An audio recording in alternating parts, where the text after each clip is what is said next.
చాలా మంది స్టూడెంట్స్ ఈ మధ్య బయటికి వెళ్ళి అబ్రాడ్ వెళ్ళి చదువుకోవాలనుకునే వాళ్ళకి ఒక డౌట్ వస్తుంది, యూకేకి వెళ్ళొచ్చా లేదా అని. ఎందుకంటే అక్కడ ఉన్న స్టూడెంట్స్ రావద్దు చదువుకోవడానికని కొన్ని వీడియోస్ అయితే వైరల్ చేస్తున్నారు. మరి అది ఎంతవరకు నిజం, అసలు ఎందుకు చేస్తున్నారు, మరి యూకేకి వెళ్ళొచ్చా లేదా, ఇవన్నీ కూడా డౌట్స్ ఉంటుంటాయి కదా మీకు. సో అన్నిటికీ మనం ఒక క్లారిటీ అయితే తీసుకుందాం.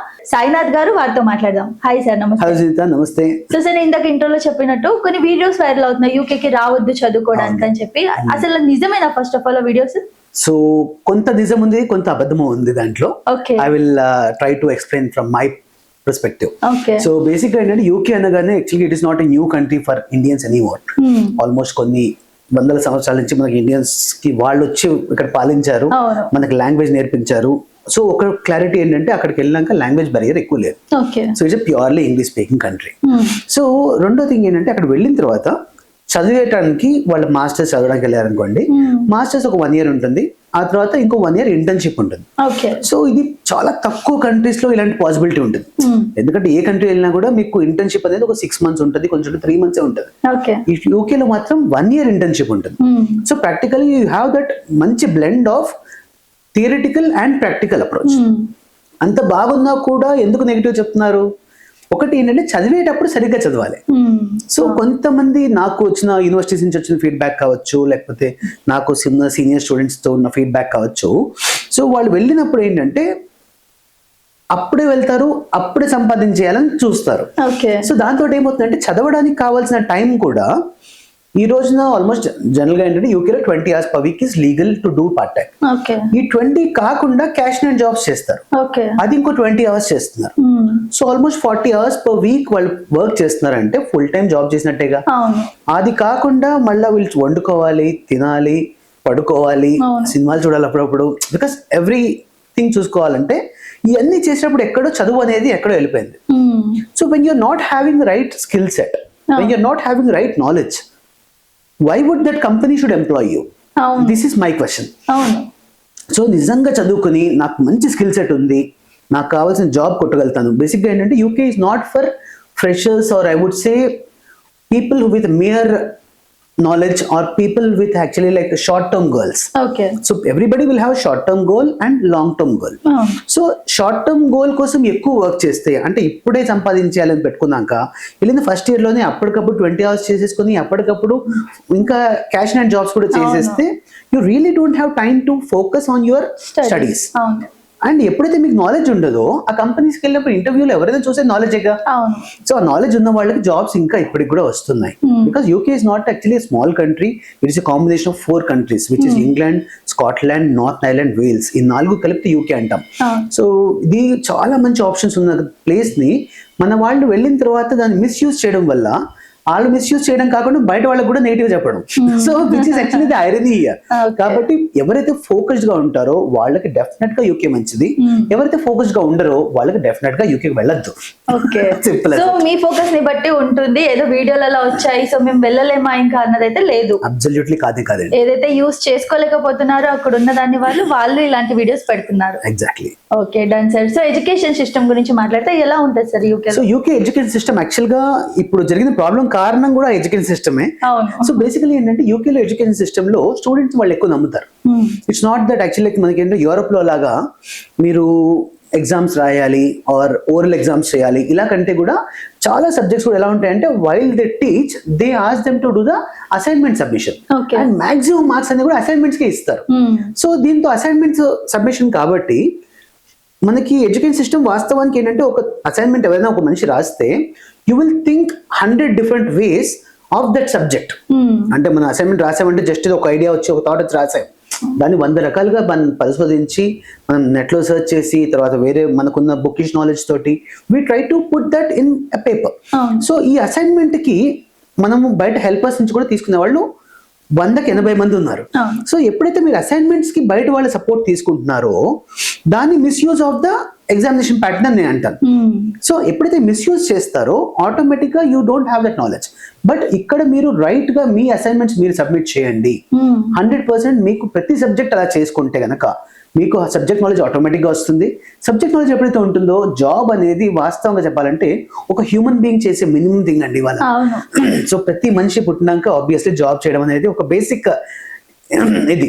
సో అది కూడా చేయలేకపోతున్నాము అంటే, అది పట్టుకోలేకపోతున్నాము అంటే మనం ఆ లెవెల్కి తగ్గట్టుగా లేమనే అర్థం కదా. కాబట్టి ఈ అసైన్మెంట్స్ ఫస్ట్ 1 year ఒకటి సొంతగా అసైన్మెంట్ సబ్మిట్ చేస్తే ఈజీగా పాస్ అవుతారు. పాస్ అవ్వడమే కాదు, you will get good marks. దాన్ని బట్టి నెక్స్ట్ 1 year ఇంటర్న్షిప్ కూడా మంచి మంచి కంపెనీస్లో వస్తాయి. If you have subject knowledge, internship ఏంటి, బేసిక్గా ఒక సాఫ్ట్వేర్ ఇంజనీర్ ఎగ్జాంపుల్ తీసుకుంటే వాళ్ళకి జనరల్గా ఒక ఐటీ ఎంప్లాయీకి 4,000 to 5,000 pounds per month salary ఉంటుంది. ఇంటర్న్షిప్లో వాళ్ళకు 2,000 to 2,500 ఆఫర్ చేస్తారు. సో కంపెనీకి 50% వాళ్ళకి ఎంప్లాయీ దొరుకుతున్నాడు. అండ్ ఇంటర్న్షిప్ లో మనం వర్క్ చేసేటప్పుడు ఫుల్ టైమ్ జాబ్ అనే మనం చూసుకుంటాం. అండ్ దాంట్లో వాస్తవానికి you will try to give 150%, not 100%. I would say you will try to give 150% towards that project or thesis. So ఎప్పుడైతే మీరు అంత ఇంట్రెస్ట్ తో చేస్తారో ఆటోమేటిక్ గా ఒకటి మీకు 1 year ఎక్స్పీరియన్స్ వస్తుంది. సో 1 year చదివారు, 1 year ఎక్స్పీరియన్స్ వచ్చింది. ఆ తర్వాత మీరు ఇంకో 1.5 years స్టే బ్యాక్ ఆప్షన్ ఉంటుంది అక్కడ, just to find employment. And మీరు ఏ కంపెనీలో ఇంటర్న్షిప్ చేశారో ఇదే కంపెనీకి యూజువల్ గా వాళ్ళ ప్రాజెక్ట్ ఇంకా కంటిన్యూ అవుతుంది అనుకోండి, they don't want to take a new person, rather మిమ్మల్ని వాళ్ళు తీసుకొని కంటిన్యూ చేపిస్తారు ప్రాజెక్ట్ కి. కాబట్టి you will come out with a work experience provided you have the right foundation. ఆ ఫౌండేషన్ కరెక్ట్ గా చేసుకుంటే, ఆ ఎడ్యుకేషన్ సిస్టమ్ ని కరెక్ట్ గా మిస్యూజ్ చేయకుండా ఫాలో అయితే కనుక 100% the best education system what I have seen in all the countries అండి. ఓకే, ఇప్పుడు కోర్సెస్ ఎలాంటివి అవైలబుల్ గా ఉంటాయి సార్ యూకేలో? సో యూకే ముఖ్యంగా కోర్స్ ఇష్టపడికి they are very famous for management అండి. అంటే MBAs are really famous in UK. అది కాకుండా ఐటీకి సంబంధించి, ఏఐకి సంబంధించి, దెన్ ఎలక్ట్రానిక్స్, దెన్ మేనేజ్మెంట్, తర్వాత life sciences, we have all the possible courses available. So ఏ కోర్స్ తీసుకున్నా కూడా తీసుకున్న కోర్సులో మీరు బెస్ట్ ఉంటే you will definitely have a better future. Okay, UK లో cost of living, tuition fee ఎలా ఉంటుంది? స్కాలర్షిప్ ఏమైనా వస్తుందా? డెఫినెట్ గా అండి. ఇప్పుడు యాక్చువల్గా చాలా యూనివర్సిటీస్ ఏంటంటే ఎర్లీ బర్డ్ స్కాలర్షిప్ అని, తర్వాత వైస్ ఛాన్సలర్ స్కాలర్షిప్స్ అని, యూజువల్ గా ట్యూషన్ ఫీజ్ అబౌట్ ఏంటంటే ఒక 12,000 pounds నుంచి 20,000 pounds వరకు ఫీజు ఉంటుంది. దాంట్లో మినిమం ఒక 2,000 pounds నుంచి 5,000 pounds వరకు, ఆర్ సమ్ కేసెస్ లో 7,000 pounds వరకు మన స్కాలర్షిప్ వస్తుంది. సో దాని ద్వారా ట్యూషన్ ఫీజు చాలా తగ్గిపోతుంది. అది కాకుండా ఈ ఫీజు కూడా ఒకేసారి కట్టాల్సిన అవసరం లేదు, ఇన్స్టాల్మెంట్స్ లో పే చేసుకోవచ్చు. అండ్ ఇవాళ బ్యాంక్స్ కూడా చాలా సపోర్ట్ చేస్తున్నాయి టు పే దట్. సో ఇక్కడ నుంచి వెళ్ళడం వరకు ఇలా చూసుకుంటే, వెళ్ళిన తర్వాత స్టూడెంట్ కి లీగల్గా 20 hours per week వర్క్ చేసుకోవచ్చు. అండ్ బేసిక్ వేజ్ వచ్చి 11.7 pounds per hour.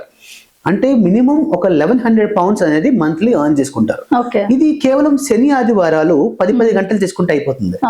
సో మొత్తం వారం అంతా జాబ్ చేయాల్సిన అవసరం లేదు. వీక్లీ ఒక 2 days పార్ట్ టైం జాబ్ కి పెట్టుకుని 8 hours 10 hours చేసుకుంటే కనుక you are comfortably handling both. అంటే మీకు 1,100 pounds వస్తుంది. దాంట్లో మీ కాస్ట్ ఆఫ్ లివింగ్ ఎంత, ఒక 500 to 600 pounds మాక్సిమం ఖర్చు అవుతుంది. Still you can make about 400 to 500 pounds as a saving in the first year. తర్వాత సెకండ్ ఇయర్ లో యూనివర్సిటీ మొహం చూడాల్సిన పని లేదు, because it is internships are suppose to be doing in the company. So మీరు ఎప్పుడైతే కంపెనీకి ఒక ఫుల్ టైం ఎంప్లాయీగా వెళ్తారో అసలు మీకు ఎక్కడ కూడా యూనివర్సిటీకి ఏది వెళ్ళాల్సిన అవసరం ఉండదు. జస్ట్ ఇంటర్న్షిప్ పేపర్ తీసుకుందామా, యూనివర్సిటీలో సబ్మిట్ చేసామా, అంతవరకే. Second year absolutely you are a full time employee. So full time మీరు ఇంటర్న్షిప్ చేసినప్పుడు మినిమం బేసిక్ వేజ్ అయితే ఎవరైనా ఇస్తారు. దాని ప్రకారంగా నెలకు ఒక 2,500 నుంచి 2,000 euros వరకు పౌండ్స్ వరకు మినిమం వస్తుంది. దాంట్లో వీళ్ళ కాస్ట్ ఆఫ్ లివింగ్ 600-700 తీసినా కూడా they can minimum save about 1,400 to 1,800 pounds per month. ఇది కాస్ట్ ఆఫ్ లివింగ్ అయిపోయిన తర్వాత కూడా. సో అలా ఒక 1 year చేస్తే వీళ్ళు కట్టిన మొత్తం 2 years ఫీజు వీళ్ళు హ్యాపీగా ఈ 2 years లోనే ఎర్న్ చేసుకొని ఇంకొన్ని ఎక్స్ట్రా సేవింగ్స్ చేసుకుని వీళ్ళు ఐఫోన్లు లేకపోతే ఇండియాకి పంపడాలు, whatever they would like to do they can do it. So return of investment concept ప్రకారం చూసుకుంటే మనం పెట్టే ఇన్వెస్ట్మెంట్ స్టడీస్ కంప్లీట్ అయ్యేలోపు ఖచ్చితంగా రిటర్న్ ఆఫ్ ఇన్వెస్ట్మెంట్ అయిపోతుంది. అది కాకుండా ఆ దేశంలో 18 months ఉండి జాబ్ ఫైండ్ అవుట్ చేసుకోమన్నాక ఈజీగా ఫైండ్ అవుట్ చేయొచ్చు. సార్ ఇప్పుడు అక్కడ అడ్మిషన్ ప్రాసెస్ ఎలా ఉంటుంది, వీసా ప్రాసెస్ ఎలా ఉంటుంది? సో టచ్ వర్డ్ ఇప్పుడు ఇండియన్ స్టూడెంట్స్ కి ఏంటంటే యూకే లో ఒక మంచి గుర్తింపు ఉంది. దానివల్ల ఏంటంటే యూకే అడ్మిషన్స్ దగ్గర బేసిక్ గా పెద్ద హై కట్ ఆఫ్స్ ఏమి ఉండవండి. So as long as you have 50% నుంచి కూడా university skill show offer letters. అది కాకుండా IELTS రిక్వైర్మెంట్ కూడా కంపల్సరీ కాదు. కొన్ని యూనివర్సిటీస్, చాలా మటుకు యూనివర్సిటీస్ లో కూడా MOI బేస్ తో ఇస్తున్నారు. అంటే మీరు ఇండియాలో మీ చదువు ఇంగ్లీష్ మీడియం చదివితే మీరు అటువంటి ఇంగ్లీష్ పరీక్షలు రాయకుండా డైరెక్ట్ గా యూకేకి వెళ్ళిపోవచ్చు. ఆ తర్వాత వెళ్ళిన తర్వాత కూడా మీకు యూనివర్సిటీ వాళ్ళు అక్కడ లోకల్ గా ఎంబైబ్ అవ్వడం కోసము చాలా extensive support in terms of accommodations కానీ, ఆ తర్వాత పార్ట్ టైమ్స్ కూడా ఆల్రెడీ యూనివర్సిటీలో కూడా సర్వీస్ సెంటర్స్ హెల్ప్ చేస్తారు. అండ్ ఇది కాకుండా విదేశ్ కన్సల్స్ లో మేము రెగ్యులర్ గా చేస్తూ ఉంటాం కాబట్టి మా students are our ambassadors. So వాళ్ళ ద్వారా కూడా I can help them finding the accommodation and finding the part times also. Okay sir, అక్కడ ఇప్పుడు చదువుకొని అంత కంప్లీట్ అయిపోయిన తర్వాత జాబ్ ఆపర్చునిటీస్ ఎలా ఉంటాయి, అదే విధంగా వీసా ఏ విధంగా ఉపయోగపడుతుంది వాళ్ళకి? సో ష్యూర్ అండి. ఇప్పుడు మనకి ఫస్ట్ థింగ్ ఏంటంటే ఈ చదివినప్పుడు వాళ్ళకి 1.5 years స్టే బ్యాక్ ఆప్షన్ లో they are expected to find any job. Okay. And వాళ్ళకి ఏంటంటే సంవత్సరానికి ఒక 35,000 pounds ఎర్న్ చేసి ఒక లెవెల్ 1 కంపెనీలో జాబ్ చేస్తే they will get the Tier 2 work visa. Okay. అలా Tier 2 వర్క్ వీసా మీద ఒక 5 years వర్క్ చేస్తే they get a PR. Okay. So PR అనేది చాలా మంది ఇండియన్స్ కి ఆల్రెడీ యూకేలో ఉంది. అయితే చాలా మంది అనేది ఏంటంటే ఒకప్పుడు వచ్చిన వాళ్ళకి ఈజీగా ఉంది, ఇప్పుడు వచ్చే వాళ్ళకి టఫ్ గా ఉంది అని. ఒకప్పుడు ఇప్పుడు ఎప్పుడు తేడా ఏం లేదు, because the rules have been the same more or less. ఈ Tier 2 వీసా కోసం ఏదైతే రిక్వైర్మెంట్ ఉందో దాంట్లో రియల్ కంపెనీస్ లో రియల్ జాబ్స్ రావాలి. మన వాళ్ళు కొంతమంది వెళ్ళిన తర్వాత ఈ షార్ట్ కట్స్ ఇవన్నీ చేయడం వల్ల అక్కడ నుంచి కేర్ జాబ్స్ కి వెళ్ళిపోవడం అని, లేకపోతే ఇలా వాళ్ళు షిఫ్ట్ అయిపోయి రాంగ్ ఫీల్డ్స్ లోకి వెళ్ళిపోతున్నారు.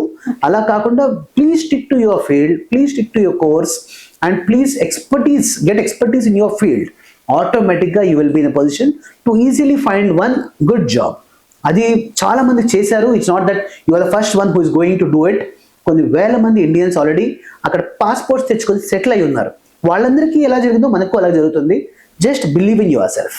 ఓకే సార్, ఫైనల్ గా యూకే వెళ్ళాలనుకునే స్టూడెంట్స్ కి మీరు ఇచ్చే సలహా ఏంటి? ఫస్ట్ థింగ్ ఏంటంటే ప్రిపేర్ ఎర్లీ. తర్వాత కొద్దిగా please make sure you arrange your finances right. ఇప్పుడు కొంతమంది ఏంటంటే జస్ట్ ఇక్కడ నుంచి ఇండియా నుంచి వెళ్ళడానికి సరిపడే డబ్బులు పెట్టుకుంటారు. అప్పుడు ఆటోమేటిక్ ఏమవుతుంది, ఎగ్జాంపుల్ ఒక 5 లక్షలు 6 లక్షలు పెట్టుకుంటే వెళ్ళిపోవచ్చు, వెళ్ళడానికి ప్రాబ్లం కాదు. వెళ్ళిపోయిన తర్వాత మిగతా ఇన్స్టాల్మెంట్స్ కట్టాలి కదా.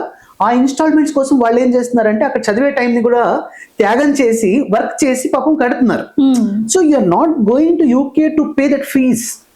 సో మనం కొద్దిగా ఇండియా నుంచే కొద్దిగా ఫైనాన్సెస్ సెట్ చేసుకొని ఎడ్యుకేషన్ లోన్ ద్వారా ఇలాంటి వాటి ద్వారా చేసుకుంటే అబ్సల్యూట్ గా మీకు సపోర్ట్ ఉంటుంది. ఆ సపోర్ట్ ఇవ్వడం కోసం Videsh Consults is always a step ahead. మేము ఆల్మోస్ట్ ఒక 14 డిఫరెంట్ నేషనలైజ్ బ్యాంక్స్ తో వర్క్ చేస్తున్నాము.